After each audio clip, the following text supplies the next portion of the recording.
ओम शांति।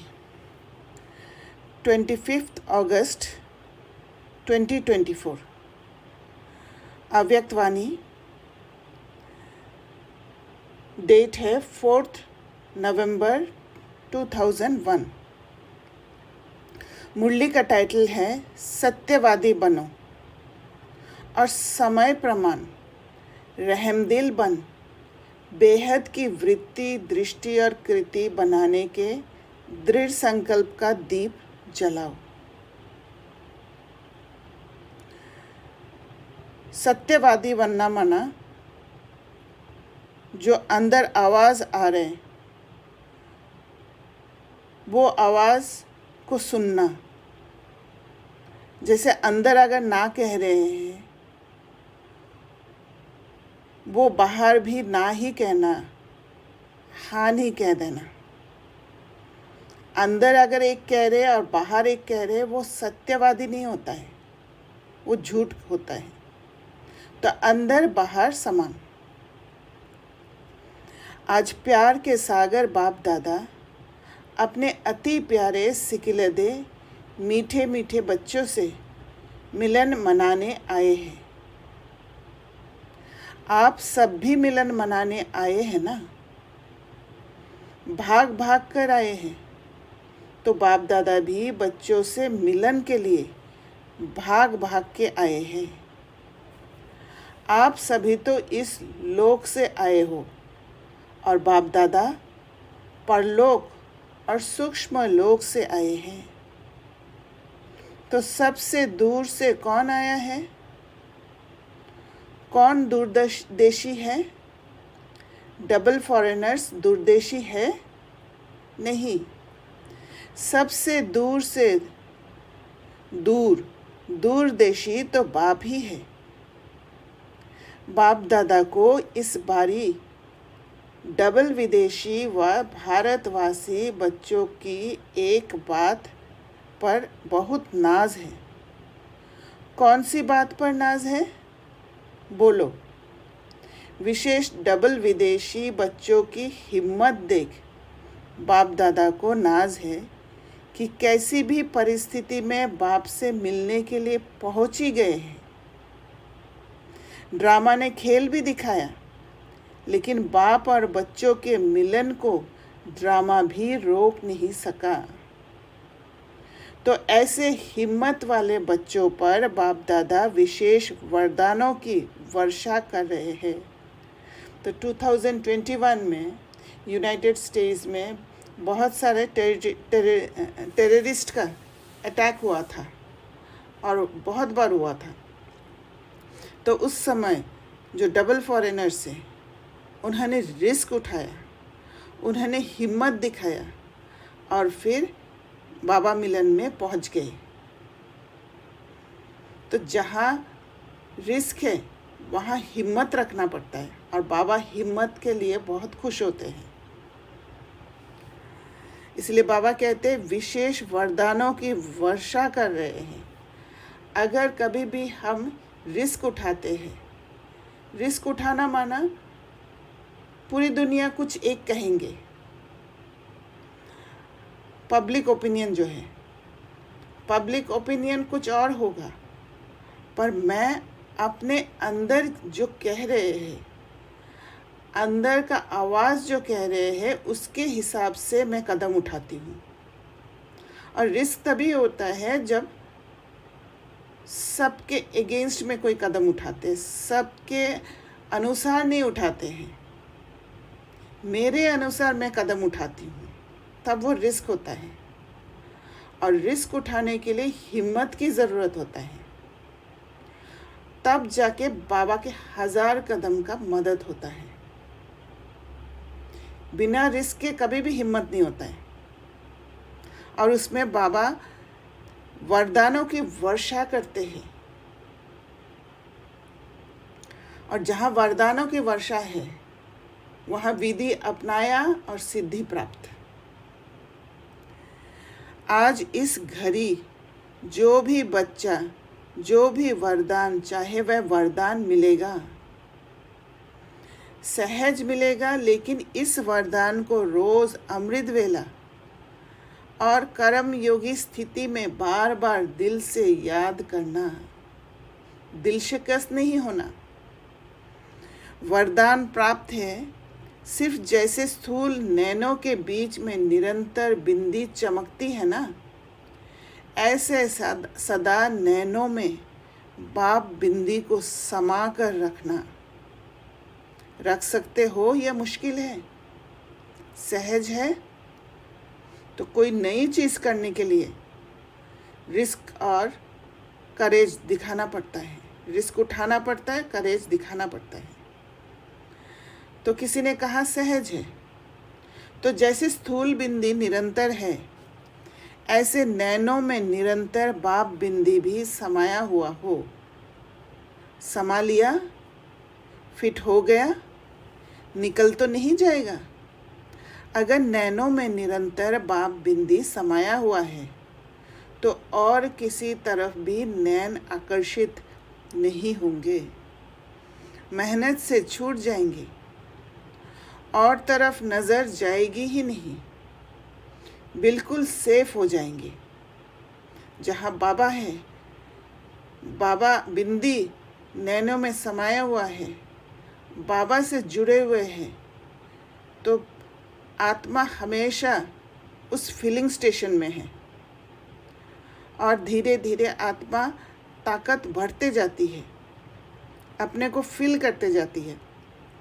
इसीलिए कहीं और आकर्षित होंगे ही नहीं, और तरफ नज़र जाएंगी ही नहीं, बिल्कुल सेफ हो जाएंगे। जहाँ पावर्स है, जहाँ अस्त्र शस्त्र है, वहाँ सेफ है। कुछ भी हो जाए, लेकिन नैनों में सदा बिंदी बाप समाया हुआ हो। सदा नैनों में समाया हुआ होगा तो दिल में भी वही समाया हुआ होगा। तो दिल में और नैनों में समाने की विधि है बाप दादा साहेब को राज़ी करना। तो साहेब राज़ी है? आप समझते हो बाप दादा साहेब आपके ऊपर राज़ी है? तो राज़ी बोलकर कैसे समझेंगे? बाबा अगर राज़ी है तो ऐसे अनुभव है कि कुछ मांगने से पहले ही हर चीज़ आपके सामने हाजिर रहेगा। कोई भी रास्ते में चलते चलते कहीं पर भी विघ्न नहीं आएगा, क्योंकि बाबा हर जगह पर उस सीन को बदलकर विघ्न को ख़त्म करते जाते हैं। तो बाबा कहते हैं कितने % राजी हैं?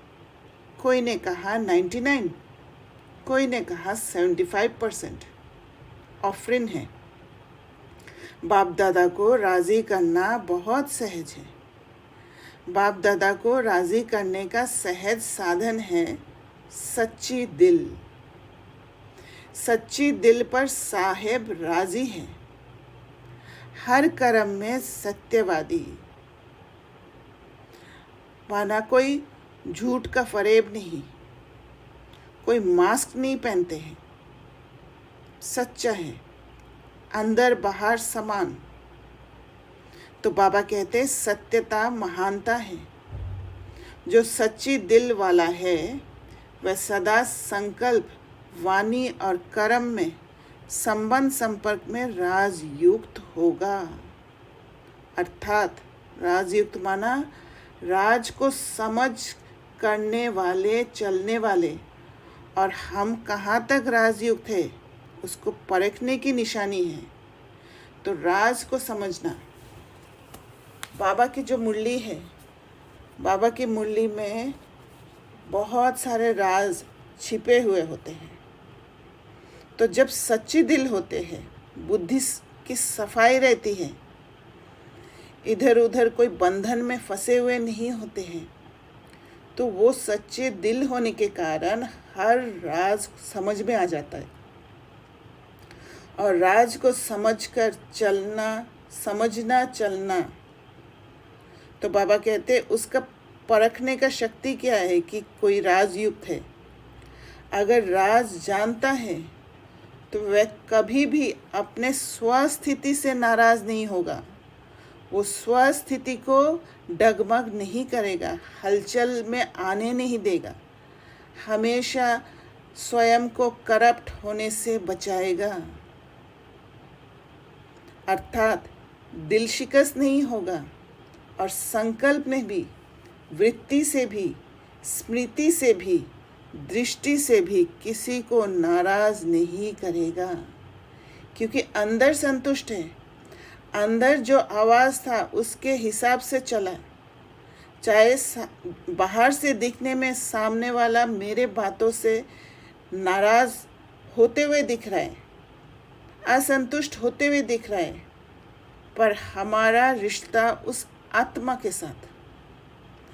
जब कोई भी ऐसे कार्य करते हैं जो उस आत्मा का भला के लिए होते हैं, उस आत्मा को रावण के संस्कार से छुड़ाने के लिए होता है, क्योंकि वो रावण के संस्कार में फंसे रहने के कारण उस आत्मा को समझ नहीं आ रहा है। पर जो आत्मा का ओरिजिनल स्थिति है वो समझ जाएगा कि ये जो एक्शन हुआ, ये जो कर्म किया है, वो राजयुक्त है। वो उस आत्मा को रावण के जंजीर से छुड़ाने के कारण है, तो वो नाराज नहीं होगा। भले बाहर से नाराज दिखता है, भले वो आत्मा रावण के संस्कार में फंसे रहने के कारण आपको वो आत्मा समझ नहीं पा रहे, आपसे बात करना बंद कर दिया है, पर आपने गुप्त रूप में पुण्य कर्मा किया है और ऑटोमेटिक उस आत्मा से आपको ब्लेसिंग ज़रूर मिलेगा। जो वो ओरिजिनल आत्मा, मास्क पहना हुआ आत्मा नहीं, वो ओरिजिनल आत्मा को रावण के संस्कार से छुड़ाने के कारण आपको ऑटोमेटिक ब्लेसिंग मिलेगा। तो बाबा कहते हैं अगर, हाँ जी, सॉरी, क्वेश्चन था। तो ये तो बड़े सीन्स में समझ में आ जाता है, लेकिन कोई छोटे सीन में कि आपने कहीं पे कुछ बोल दिया, जैसे कुछ, और जब मेरा बार बार चेकिंग में चल रहा था आज, तो किसी को ऐसे कुछ बोल दिया, तो उसमें कैसे समझ में आएगा कि इसमें आपने नाराज नहीं किया किसी को। कभी कभी कुछ चीजों में अगर ऐसा दिख रहा है कि गलत हो रहा है, तो उसको थोड़ा टोक देते हो ना, मतलब एटलीस्ट टोक देते हैं। जैसे किसी एक हॉस्पिटल में है, वहां पे किसी एक आत्मा को देख रहे हैं, वो बाकी सब आत्मा के ऊपर ऐसे चिल्ला रहे हैं, या कहीं पे जाना है तो वो कोई अलाउ नहीं कर रहा है, कुछ ऐसे नियमों का जहाँ पे बहुत है, वो ऐसा नियम फॉलो कर रहे हैं जो शायद वहाँ पे फॉलो नहीं करना चाहिए। तभी कुछ तो उसको तो आप नाराज कर दोगे। आप बड़े सीन में समझ में आ जाता है, छोटे सीन में कैसे समझ में आएगा कि आप नाराज कर रहे हो, नहीं कर रहे हो, सही कर रहे हो, गलत कर रहे हो। नाराज नहीं करना, उससे पहला स्टेप है खुद को नाराज नहीं करना। अगर खुद के साथ आप सत्य हो, आपका इनर वॉइस जो कह रहे हैं उसके हिसाब से आप चल रहे हो, तो आप किसी को नाराज नहीं करोगे। आपको वहाँ चेक करने की ज़रूरत ही नहीं है वो नाराज हुए कि नहीं हुए। समझ में आया? अगर खुद नहीं समझ में नहीं आया क्लियरली, अगर आपने वॉइस किसी को रेज करके कुछ बोला, राइट,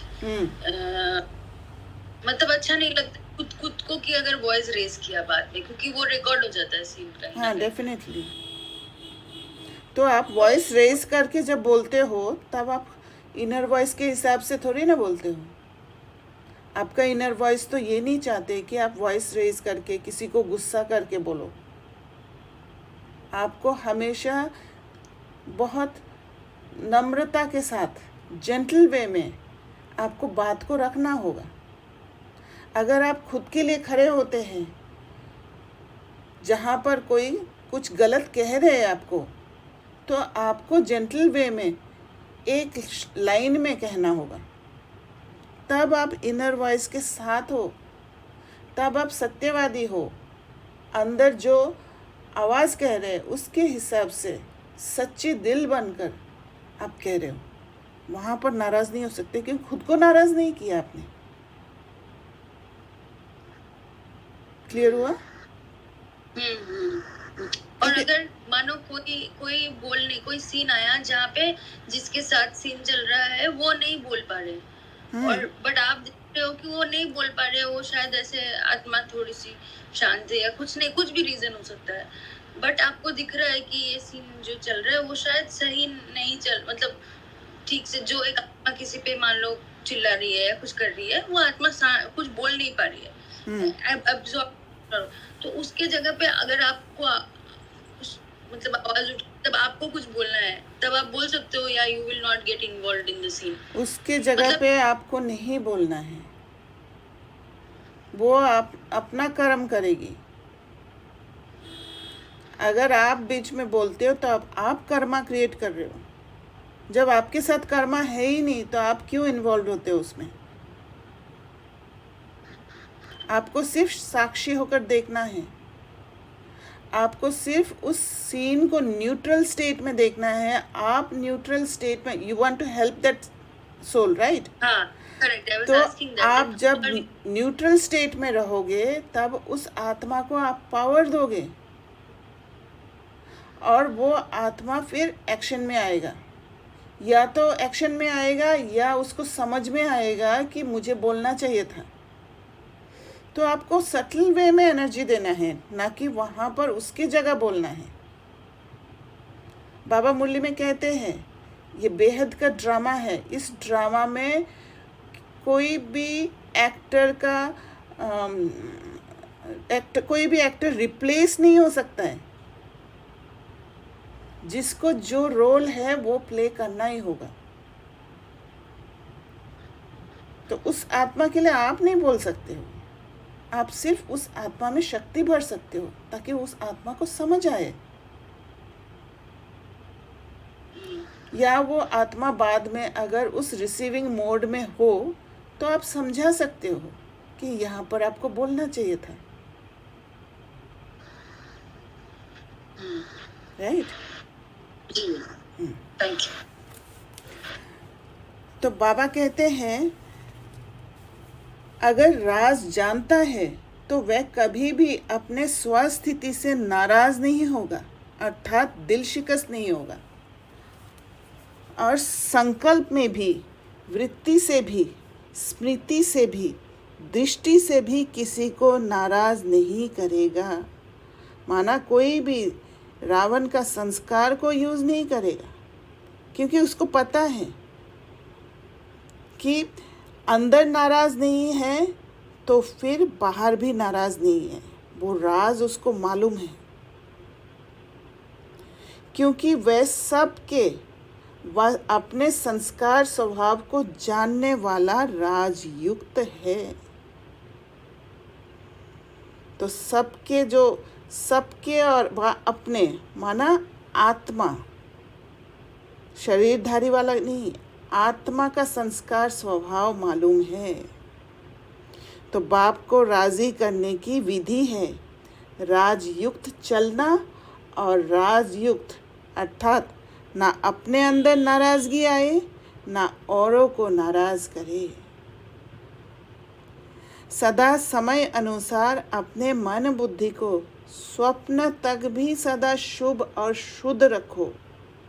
स्वप्न में भी सदा शुभ और शुद्ध रखो। और ये तभी होगा जब प्रायोरिटी खुद को देंगे। खुद को देना माना अंदर का आवाज़ को, सेल्फ कनेक्टेड रहेंगे, खुद से जुड़े रहेंगे, खुद से प्यार करेंगे। दादी जानकी को एक बार किसी ने प्रश्न किया था कि आप सबसे ज़्यादा किससे प्यार करते हो? तो दादी ने ये जवाब दिया, मैं स्वयं से सबसे ज़्यादा प्यार करती हूँ। क्योंकि स्वयं से जब सबसे ज़्यादा प्यार करोगे, जिससे सबसे ज़्यादा प्यार करते हो उसका आप ध्यान रखते हो, उसको चोट पहुँचने नहीं देते हो, उसका हर पल करप्ट नहीं हो उसका ध्यान रखते हो। बाहर से कोई भी चीज़ जैसे दिख रहा है वो क्रिमिनल आई से देख के अंदर नहीं लोगे, उसको सिविल आई से देख के अंदर लोगे, क्योंकि अंदर शुभ और शुद्ध रखना है। जैसे बाबा ने कहा, सदा समय अनुसार, जहाँ जिस समय जो ज़रूरत है, अपने मन बुद्धि को स्वप्न तक भी सदा शुभ और शुद्ध रखो। कहीं पर बोल के करना होता है, कहीं पर चुप रह के भी करना होता है। कई बच्चे रूढ़ियान में कहते हैं बाप दादा तो शक्तियाँ देते हैं, लेकिन समय पर शक्ति यूज़ नहीं होती। कब कौन सा शक्ति यूज़ करना है उसको भी परखना ज़रूरी है। तो जहाँ सामना करने की शक्ति है वहाँ सामना भी करना पड़ता है। जैसे अंदर में कोई हलचल हो रहा है, तब वो हलचल को सामना करना पड़ता है, ना कि वश में आ जाना है।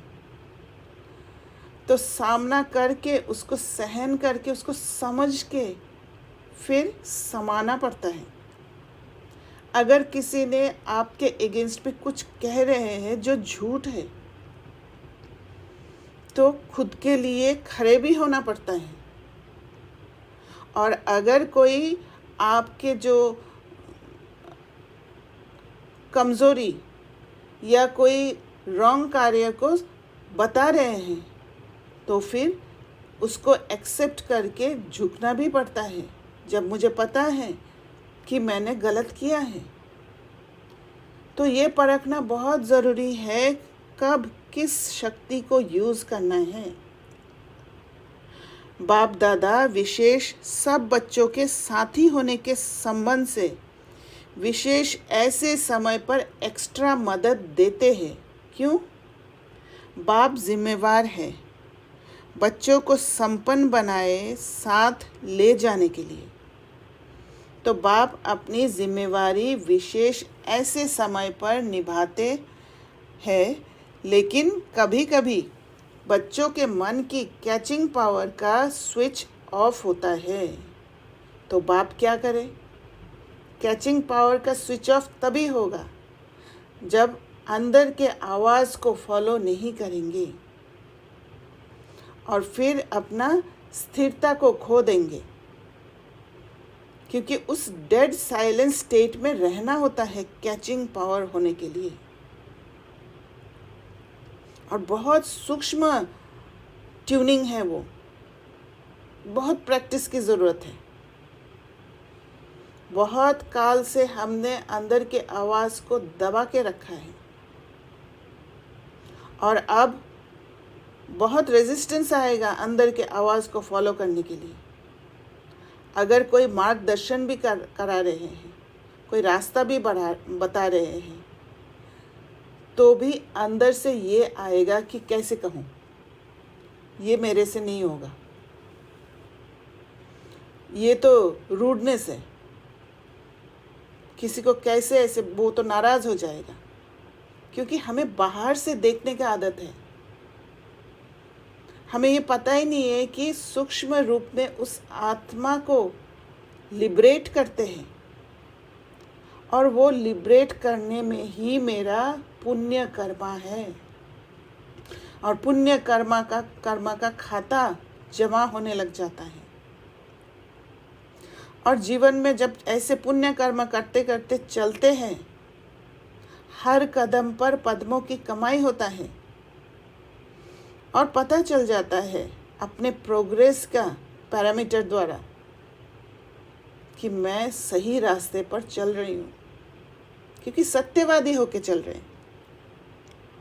बाप तो फिर भी स्विच ऑन करने की, खोलने की कोशिश करते हैं कि हमारा मन की कैचिंग पावर का स्विच ऑन हो जाए, लेकिन टाइम लग जाता है। इसलिए जब फिर स्विच ऑन हो जाता है तो कहते हैं करना तो नहीं चाहिए था लेकिन हो गया। तो उसके लिए पावर की ज़रूरत होता है।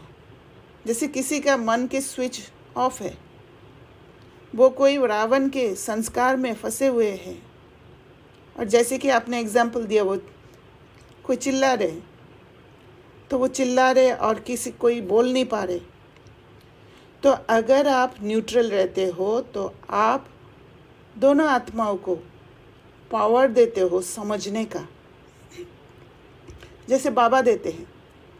बाबा थोड़ी उस समय आके हर समय बोलते हैं, किसी निमित्त द्वारा नहीं बोलते हैं। बाबा न्यूट्रल हो जाते हैं और वेट करते हैं कब स्विच ऑन हो जाए तब समझ में आए। तो जैसे ही उन आत्माओं को पावर मिलता है और रावण के संस्कार से लिबरेट होते हैं तो स्विच ऑन हो जाता है और फिर कहने लग जाते हैं करना तो नहीं चाहिए था लेकिन हो गया। तो सदा अपने मन की कैचिंग पावर, जिसको आप कहते हैं टचिंग, उस टचिंग व कैचिंग पावर का स्विच ऑन रखो, माना उस स्टेबल स्टेट में हर समय रहो। और उस स्टेबल स्टेट में हर समय रहने के लिए स्वयं को नाराज़ नहीं करना है, स्वयं से सबसे ज़्यादा प्यार करना है। माया कोशिश करती है ऑफ करने की, सेकंड में ऑफ करके चली जाती है। इसलिए जैसा समय नाजुक होता जाएगा, अभी होना है और डरते तो नहीं हो ना। बाप दादा ने पहले भी कहा कि आप सबने वर्ष क्यों मनाया है, कौन सा वर्ष मनाया है? संस्कार से संसार परिवर्तन का। पक्का है ना?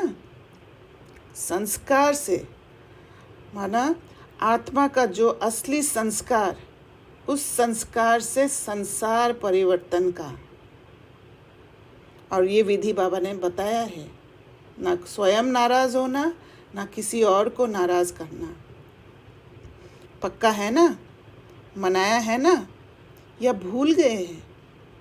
किसी ने कहा मना रहे हैं। तो जब बच्चों ने संसार परिवर्तन का पक्का संकल्प लिया है तो प्रकृति बाप से पूछती है कि मैं तैयारी करती हूँ सफाई करने की, लेकिन सफाई करने वाले जो निमित्त हैं वे करते करते सोच में पड़ जाते हैं, दुविधा में पड़ जाते हैं, करे या नहीं करे, क्योंकि हम तैयार नहीं हैं। जल्दी करे, धीरे से करे, तो मैं क्या करूं? प्रकृति पूछती है। तो बाप दादा प्रकृति को क्या जवाब दे? डबल विदेशी बोलो। तो किसी ने कहा थोड़ा इंतज़ार करें। ये तो ठीक जवाब नहीं है। अगर डबल विदेशी इंतज़ार करेंगे तो फिर प्लान नहीं मिलेंगे। सॉरी,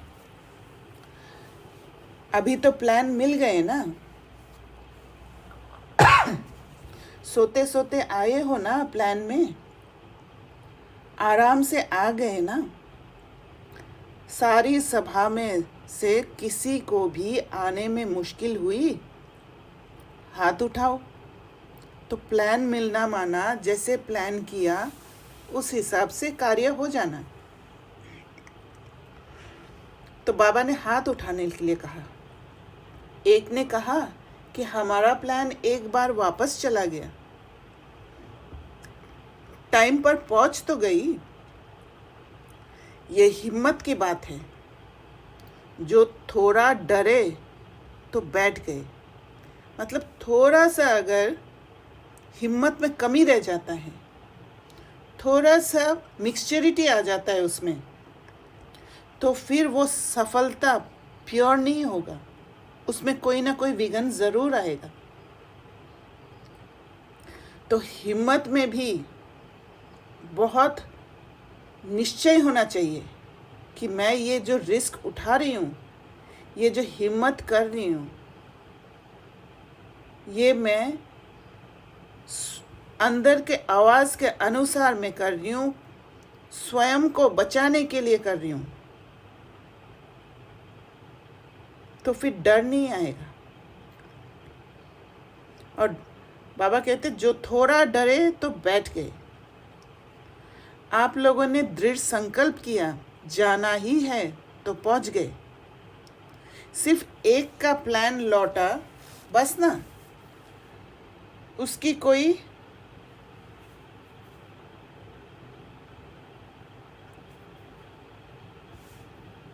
कोई बात नहीं, फिर अच्छा मिलेगा। अभी आगे तो प्रकृति को सफाई करने वालों को सोच में नहीं डालो, क्योंकि स्थापना वाले अभी भी कभी कभी सोच में पड़ जाते हैं।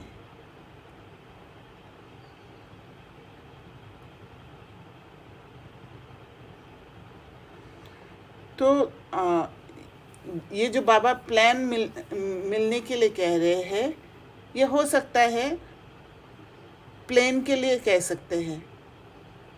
दोनों बात हो सकता है। एक तो प्लान मिलना, जो प्लान जैसे प्लान किया उस हिसाब से मिलना, और दूसरी बात है ये भी हो सकता है कि जो फ्लाइट से आने वाली बात है उसके बारे में कहना कि फ्लाइट नहीं मिला है। तो बाबा कहते उसकी कोई बात नहीं, फिर अच्छा मिलेगा। अभी आगे तो प्रकृति को सफाई करने वालों को सोच में नहीं डालो, क्योंकि स्थापना वाले अभी भी कभी कभी सोच में पड़ जाते हैं। क्या करे, ऐसे करे, नहीं करे, ठीक होगा या नहीं ठीक होगा। तो जब स्टेबिलिटी नहीं है तब ऐसे कन्फ्यूजन होता है, कन्फ्यूजन पैदा होता है। एकदम स्पष्ट हो या हाँ या ना, ये राइट है, ये रॉन्ग है, क्लियर हो। जब स्टेबिलिटी रहेगा क्लियर पता चलेगा ये राइट है, ये रॉन्ग है। डगमग नहीं होंगे कि राइट है या रॉन्ग है, करे या नहीं करे। तो प्रकृति आपके वर्ष मनाने के कारण तैयारी तो करेगी, अभी भी करा रही है, लेकिन स्थापना के निमित्त बनी हुई आत्माओं को अभी किसी भी बातों में, चाहे स्वप्रति चाहे औरों के प्रति सोचने में समय नहीं लगाना चाहिए। सेकंड में क्लियर टचिंग हो, समय पर निर्भर नहीं होना है, समय पर डिपेंडेंसी नहीं, क्योंकि समय हमारा रचना है, हम रचयिता हैं। जिसको हमने बनाया है उसके ऊपर अगर डिपेंडेंट हो जाएंगे तो फिर कंट्रोल किसी और के हाथ में। तो बाबा कहते सेकंड में क्लियर टचिंग हो, इसके लिए हमेशा तैयार रखना पड़ेगा, अपने को राजयुक्त रहना पड़ेगा। बिंदी लगाने में कितना टाइम लगता है? सेकंड। तो जब प्रैक्टिकल लाइफ में बिंदी लगाते हो तो सेकंड लगता है। कोई भी बात में बिंदी लगाने में या बिंदु रूप स्थिति में स्थित होने में सेकंड लगता है। मानो कोई बात आपके सामने आ गई, उसको बिंदी लगाने में सेकंड लगता है। पांडव को सेकंड लगता है? किसी ने कहा कभी कभी। बाबा कहते पांडवों को बिंदी लगाने में टाइम लगता है, ये तो कह रही है सेकंड लगता है। शक्तियों में शक्ति है। तो किसी ने कहा पांडव सच बोलते हैं, तो बाबा ने कहा नहीं, दोनों सच्चे हैं। माना पांडव और शक्ति दोनों सच्चे हैं, माना जो वो इनर वॉइस जो है वो सच्चे हैं, जो आत्मा है वो सच्चे हैं। जो आत्मा रावण के संस्कार में फंसी हुई नहीं है वो सच्चे हैं, क्योंकि उन्हों की बिंदी अभी लगती होगी, आपकी अभी नहीं लगती होगी। इसलिए फर्क हो गया। बाकी तो सब सच्चे हैं, सच्चे दिल वाले हैं। अच्छा, हॉल तो फुल है, नीचे पांडव भवन में भी बैठे हैं। नीचे तो बैठे हैं लेकिन बाप दादा के सामने हैं, जो देश विदेश में इसी याद में बैठे हैं। बाप दादा मधुबन में आ गए, अपने अपने दूरदेशी दृष्टि दूरबीन से देख रहे हैं, तो वह भी अभी बाबा के सामने आ रहे हैं कि कैसे दूर बैठे भी मन से मधुबन में हैं। आपके इस साकार वतन के ये साधन तो नीचे ऊपर हो सकते हैं, लेकिन ये आध्यात्मिक दूरदृष्टि, दूरादेशी दृष्टि कभी खराब नहीं हो सकती। जो स्पिरिचुअल दूरदृष्टि है, जो सिविल आई है, वो कभी खराब नहीं हो सकती।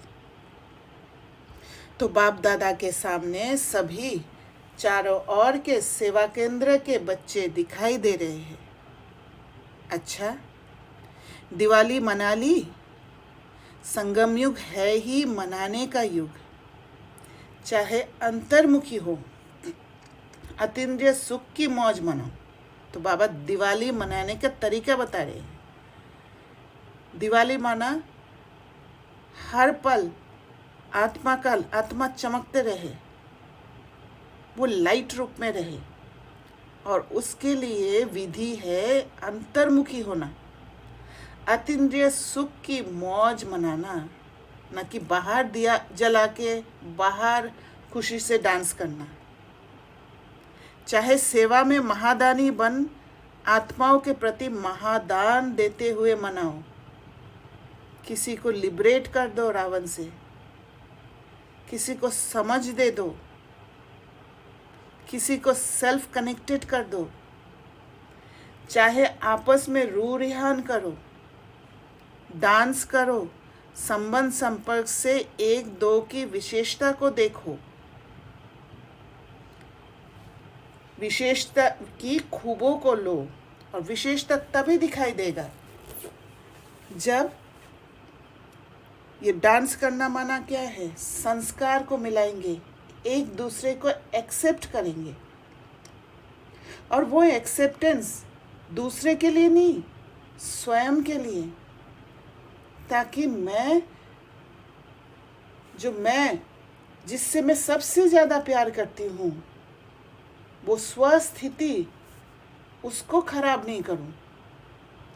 क्योंकि अगर दूसरे के साथ दूसरों को एक्सेप्ट नहीं कर पाती हूँ, तो उसके संस्कार मेरे अंदर छाप लगा देगा और मेरी स्थिति को डगमगा देगा। जजमेंट आ जाएगा, ब्लेम करने लग जाएंगे और विशेषता देख ही नहीं पाएंगे। तो संबंध संपर्क से एक दो की विशेषता को देखो, और विशेषता को देख के उस विशेषता को उठाओ, विशेषता की खुशबू लो, उसको समझना है। सदा मनाना ही मनाना है। फिर दिवाली एक दिन का नहीं, हर पल दिवाली, हर पल आत्मा की वो जोत जगा रहेगा। बाबा कहते गवाने का समय समाप्त हो गया। गवाने का युग तो नहीं है ना। संगम युग कमाई करने का युग है। अभी मनाने का और कमाने का युग है, जमा करने का युग है। तो बाप दादा सदा हर बच्चे को यही देखता रहता है। तो मना रहे हैं, किसी भी रूप में मनाना ही है, क्योंकि संगम पर ही गवाना और मनाना दोनों का नॉलेज है। इसीलिए परख सकते हैं कौन सा गवाना होता है और कौन सा मनाना होता है।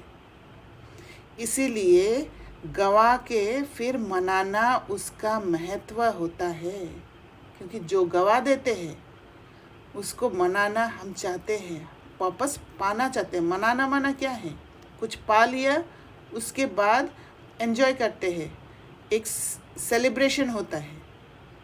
तो जब जो गवाया उसको जब मिल जाते हैं जो वो स्वस्थिति वापस मिलने लग जाता है, तो अंदर अंदर का जो अतीन्द्रिय सुख है वही मनाना होता है।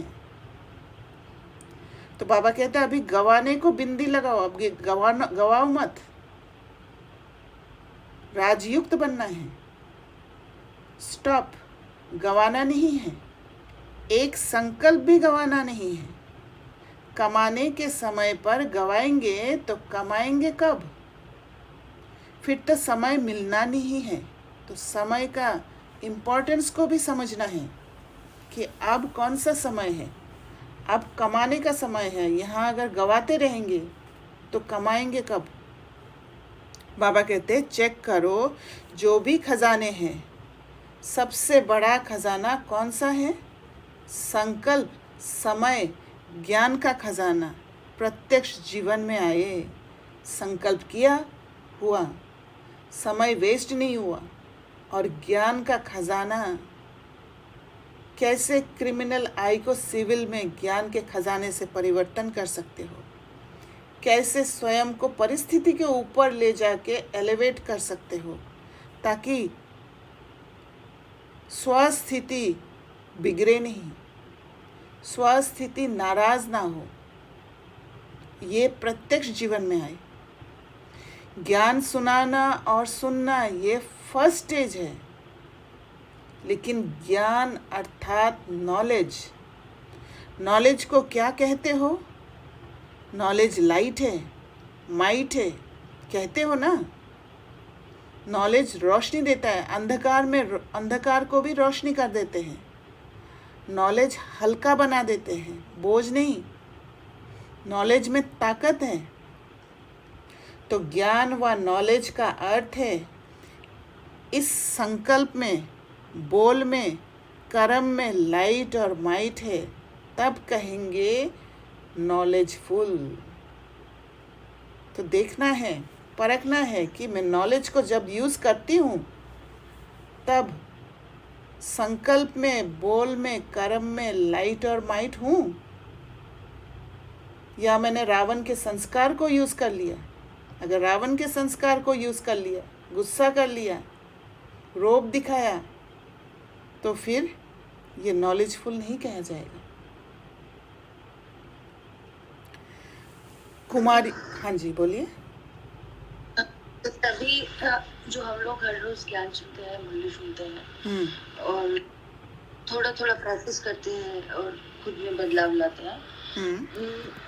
कभी पूरा होता है, कभी नहीं होता है, बट कभी बड़ा सा पेपर, तो पेपर में उस सीन्स में, हर सीन में आप ज्ञान को थोड़ा ज्यादा यूज करने लगते हो, क्योंकि उसी से फ्लेक्सिबल होते हो।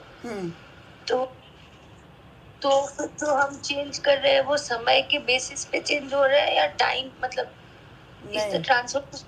जब आप नॉलेज को यूज़ करते हो तब आप समय के बेसिस पे नहीं करते हो, आप पुरुषार्थ कर रहे हो। नॉलेज को यूज़ करके आगे बढ़ना माना पास विथ ऑनर होना। समय क्या करते हैं? लेकिन वो पेपर, हाँ जी नहीं, मतलब एक ही पॉइंट है, पेपर आया तब आप जाके उसको यूज कर रहे हो, मतलब पहले भी किया होगा डेफिनेटली, बट उस टाइम पे जितना कंसंट्रेशन आप हर एक्शन को जितना सोच के रिस्पॉन्ड करते हो, सारा बहुत ही मतलब वो होता है ना कि प्रेशर बिल्डअप होता है, बट फिर आप अपने आप को स्टेबलाइज करते हो। तो उस टाइम पे प्रैक्टिस ऑफ ज्ञान इज एट द मैक्सिमम। तो is it because of the time और इज इट? देखिए, पेपर कब आता है? पेपर तब आता है जब कहीं पर आप कमज़ोर होते हो, और वो कमज़ोर जगह को मजबूत करने के लिए आता है। तो अगर आप नॉलेज द्वारा समझ के उसी समय अपनी स्थिति को संभाल लेते हो, ये आपको चेक करने आते हैं, उसी स्थिति को संभाल लेते होते हैं, तब आप समय पर डिपेंडेंट नहीं हो। समय पर तो हम पहले डिपेंडेंट थे। किसी के साथ लड़ाई हो जाता था, फिर 1 साल बाद धीरे धीरे मन शांत हो जाता है, फिर सोचते हैं अच्छा चलो रे कोई बात नहीं, जो हुआ हुआ, अभी दोस्ती कर लेते हैं। वो समय करते हैं फिर। हाँ, पर आपने नॉलेज को यूज़ करके, पुरुषार्थ करके अपने स्वस्थिति को संभाला, तो फिर ये नॉलेजफुल है। मेरे को ये डिफरेंशिएट नहीं हो रहा था कि whether it is time which is doing और it is me who is doing, ऐसा वो समझ में नहीं आ रहा था। अभी क्लियर है? हाँ दीदी, थैंक यू। कुमारियाँ नॉलेजफुल बनने वाली है ना, सिर्फ कोर्स कराने वाली नहीं बनना, भाषण करने वाली नहीं बनना, साथ साथ नॉलेज की लाइट माइंड संकल्प बोल और कर्म में हो। जब ये सारे होगा तो अंदर की प्यूरिफिकेशन प्रोसेस चलेगा और प्यूरिफाई होगा, और वो प्यूरिफिकेशन प्रोसेस जब होगा तब चाहे कोर्स कराएंगे चाहे भाषण कराएंगे, वो एक एक आत्मा को तीर के हिसाब से लगेगा। वो सर्विस होगा, डिससर्विस नहीं होगा। इसलिए बाबा कह रहे कुमारियाँ सिर्फ कोर्स कराने वाली या भाषण करने वाली नहीं हो। कुमारियों से तो बाप दादा का विशेष प्यार है। क्यों? अपने जीवन का फैसला कर लिया है या करना है। कौन सा फैसला? बाबा को जीवन दिया है हमने। अच्छी तरह से सोच लिया या वहाँ जाके सोचेंगी? पक्का सोच लिया है तो मुबारक हो। देखो इतने हैंड्स तैयार मिलेंगे आपको। जो कुमारियाँ ट्रेनिंग कर रही है वह हाथ उठाओ। कितनी संख्या है? किसी ने कहा 80। जो अभी सेवा में नहीं लगी हुई है, सेंटर नहीं संभालती है, वह हाथ उठाओ। गिनती करो, आधे हैं। अच्छा, इतने हैंड तो मिलेंगे ना। राइट हैंड या लेफ्ट हैंड? राइट हैंड बनेंगे ना। अच्छा है। कुमारियाँ है ना, तो बाप दादा कुमारियों को सेंटर का घर भी देता और वर तो मिला ही है। हमेशा घर और वर दो चाहिए। कुमारियों को वर तो मिल गया, अभी घर भी मिलेगा, सेंटर मिलेगा। तो बाबा वर के रूप में है। कुमारों को भी मिलता है। कुमार समझते हम पीछे क्यों? पीछे नहीं, आगे हो। कुमारों के बिना भी सेवा कहाँ चलती है? कोई भी सेंटर पर देखो, अगर हार्ड वर्क कुमार नहीं हो तो बहनें कुछ नहीं कर सकती। दोनों ही ज़रूरी है। इसलिए पांडवों का भी नाम है तो शक्तियों का भी नाम है, दोनों का नाम है। अच्छा, वर्तमान समय आप हर एक को आत्माओपति रहम दिल और दाता बन कुछ न कुछ देना ही है। चाहे मनसा सेवा द्वारा दो, चाहे शुभ भावना से दो, श्रेष्ठ सकाश देने की वृत्ति से दो, चाहे आध्यात्मिक शक्ति संपन्न बोल से दो, चाहे अपने स्नेह संपन्न संबंध संपर्क से दो, लेकिन कोई भी आत्मा वंचित नहीं रहे। तो यहाँ जैसे जैसे बाबा देने के लिए कहा है, वो एक एक को समझना ज़रूरी है, कैसे देना है। तो बाबा कहते हैं आत्माओं प्रति रहम दिल। तो रहम की दृष्टि तभी आएगा जब दिखाई देगा कि वो आत्मा रावण में फंसे हुए हैं, और रहम की दृष्टि बगैर हम दाता नहीं बन सकते हैं। क्योंकि रहम की दृष्टि आते ही अंदर मेरा साफ रहता है, सच्चा दिल रहता है। हमने जो सामने देखा उससे स्वयं को करप्ट नहीं किया, तब जाकर दाता बन सकते हैं। तब पता चलेगा कि मेरा भाई फंसा हुआ है सामने। तो बाबा ने कहा चाहे मनसा सेवा द्वारा दो। मनसा सेवा माना वो न्यूट्रल स्टेट में टिक जाना, मन भटके नहीं, मन सामने वाला सीन को देख के हलचल में ना आए। आगे बाबा ने कहा चाहे शुभ भावना से दो। शुभ भावना मुख से बोलने वाला चीज़ नहीं है कि मेरा उसके प्रति शुभ भावना है, नहीं। उस आत्मा के छुड़ाने का लिबरेट करने का भावना अंदर में पैदा हो। श्रेष्ठ सकाश देने की वृत्ति से दो। और ये नहीं है कि विजुअलाइज करे कि मेरे से किरणें निकल रहा है और उस तक प्रकाश पहुंच रहे, नहीं, वो वृत्ति है। बाबा ने कहा जब आप स्वस्थिति में टिकोगे, खुद को बचाओगे, खुद उस अपने पावर्स को साथ में रख के वहाँ खड़े रहोगे, तो ऑटोमेटिक प्रकाश दूसरे आत्माओं तक पहुँचेगा। चाहे आध्यात्मिक शक्ति संपन्न बोल से दो।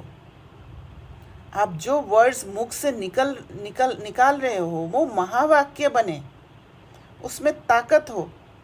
जैसे बाबा के मुख से निकले हुए एक एक शब्द में ताकत है, उसमें सारे पावर्स मिला हुआ होता है। और तभी बच्चों को तीर लगता है। जब तीर कब लगता है? जब वो कैचिंग पावर होता है, जब बच्चे वो रिसीविंग मोड में होते हैं। चाहे अपने स्नेह संपन्न संबंध संपर्क से दो। तो स्नेह संपन्न संबंध संपर्क ये नहीं कि गले मिलना या बाहर से स्नेह दिखाना, भले गले मिले, पर अंदर से वो स्नेह जाग उठना चाहिए। जहाँ पर जिस संबंध का स्नेह की ज़रूरत है वो स्नेह का दृष्टि हो। बाबा कहते हैं लेकिन कोई भी आत्मा वंचित नहीं रहे। हर एक आत्मा को जो जैसा चाहिए वो दो।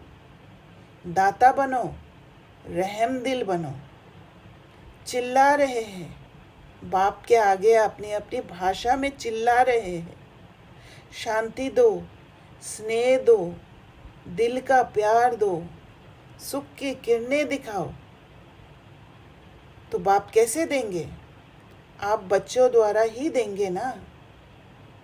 तो ये देने का तरीका भी ऐसा है कि पहले उनको उस स्थिति में रिसीविंग मोड में लाना होता है। पेशेंस रख के उस स्थिति का इंतज़ार करना होता है, ना कि दुख में, जब दुख में है तभी दे देना। क्योंकि जब दुख में होते हैं तो रावण के संस्कार में फंसे हुए होते हैं, उनको समझ ही नहीं आएगा। आप अगर मुख से ज्ञान सुनाओगे वो रिसीव कर ही नहीं पाएगा, उल्टा अंदर से नफरत आ जाएगा।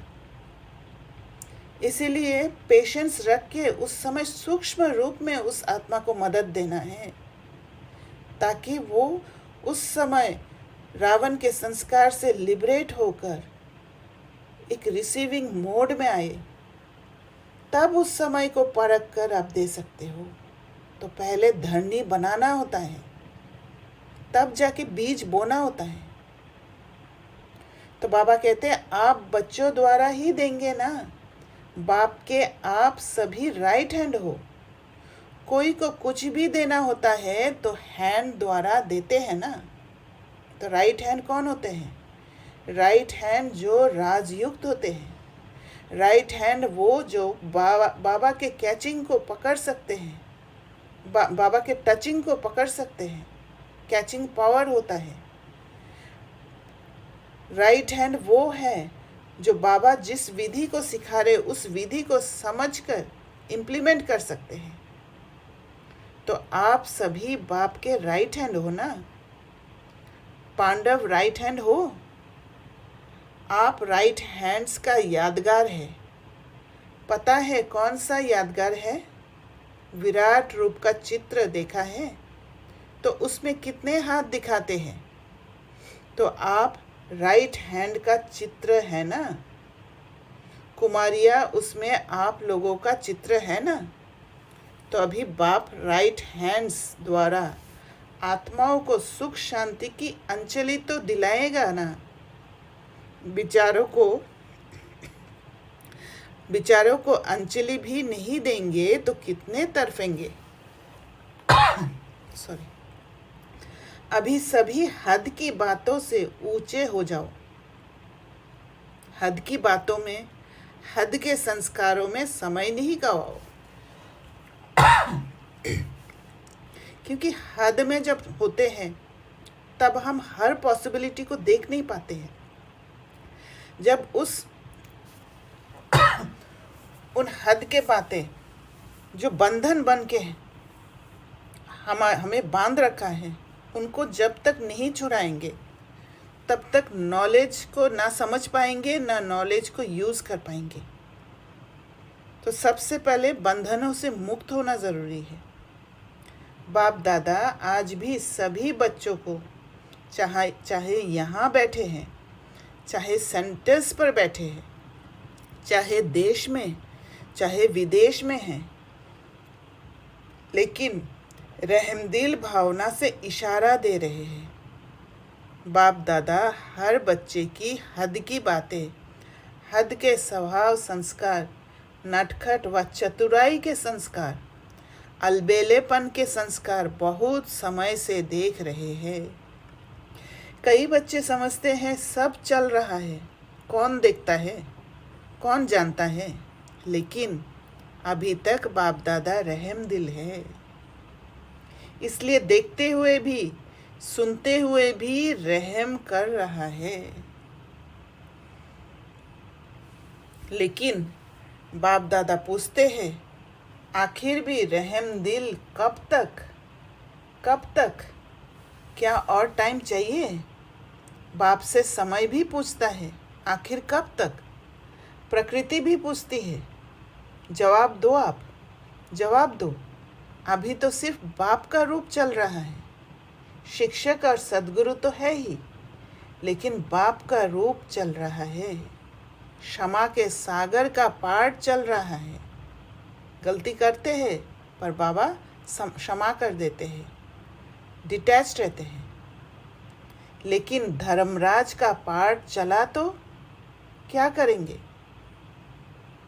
बाप दादा यही चाहते हैं कि धर्मराज के पाठ में भी वाह बच्चे वाह का आवाज़ कानों में गूंजे।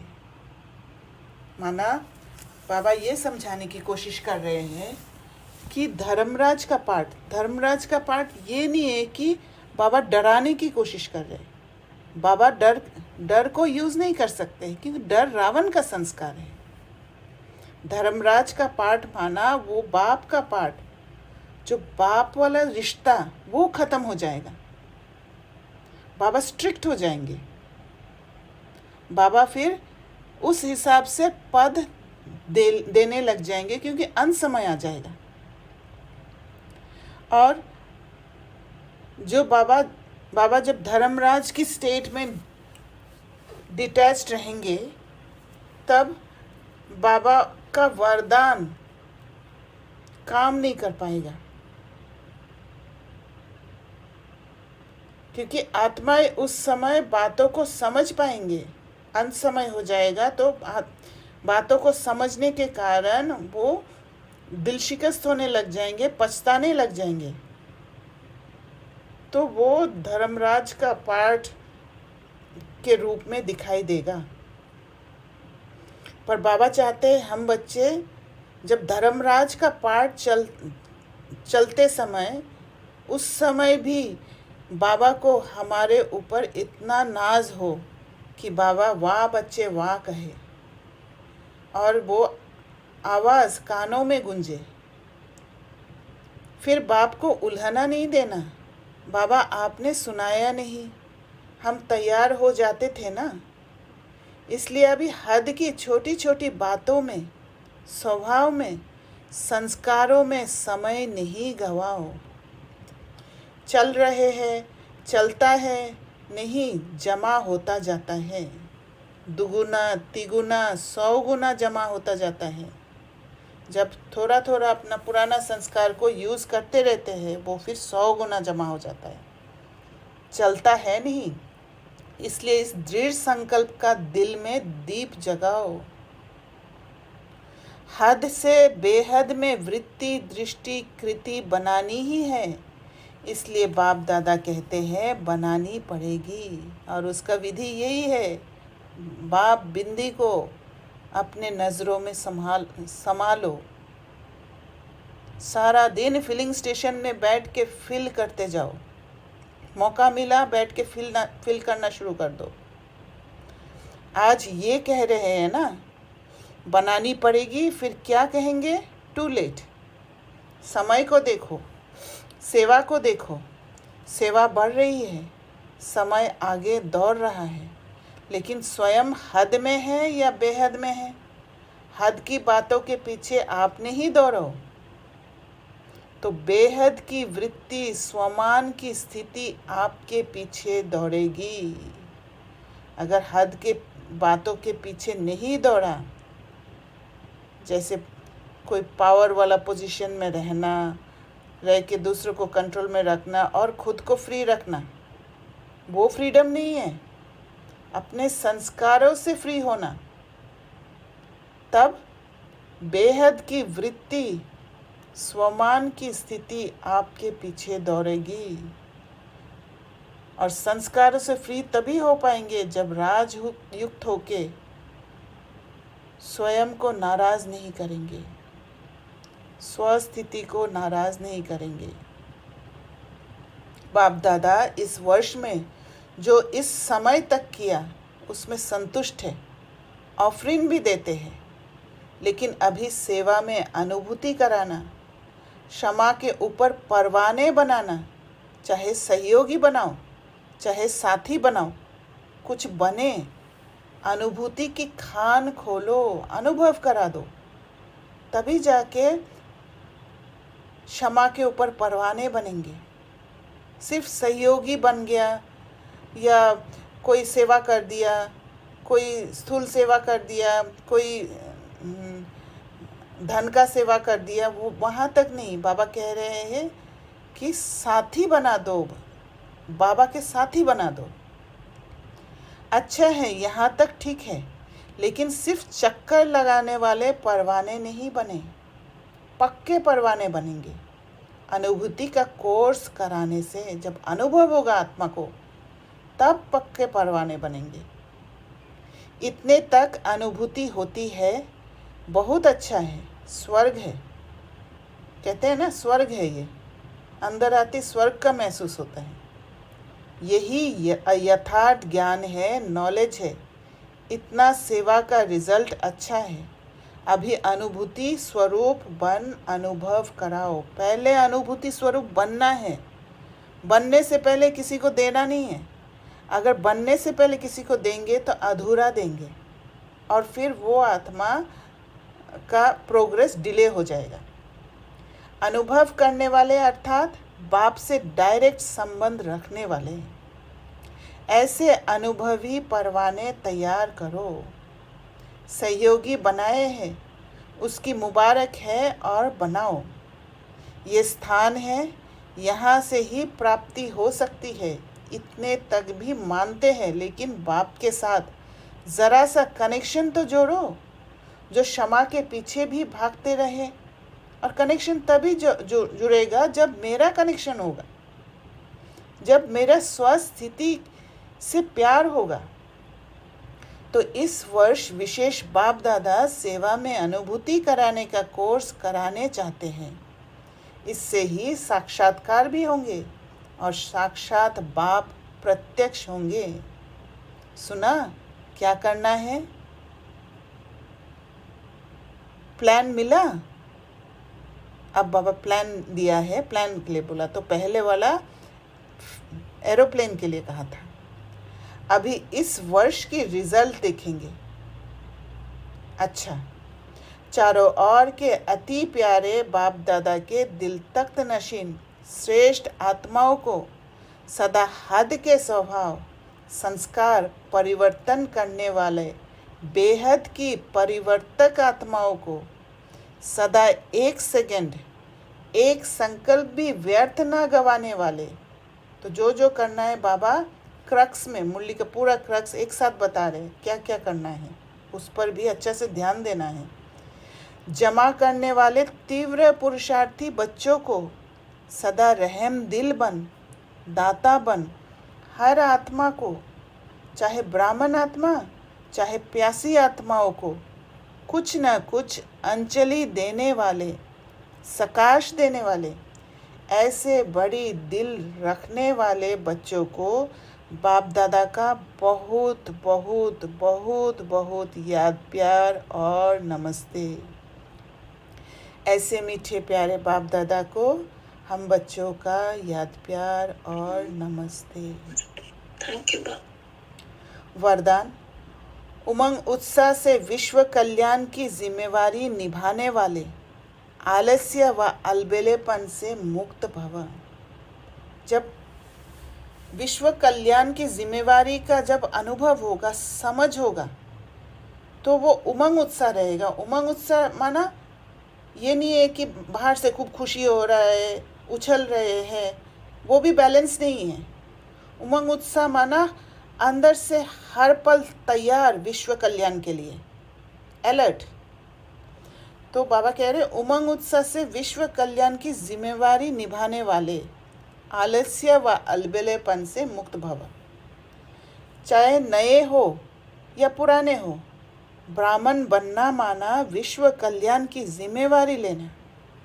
जब कोई भी जिम्मेवारी होती है तो तीव्र गति से पूरी करते हैं।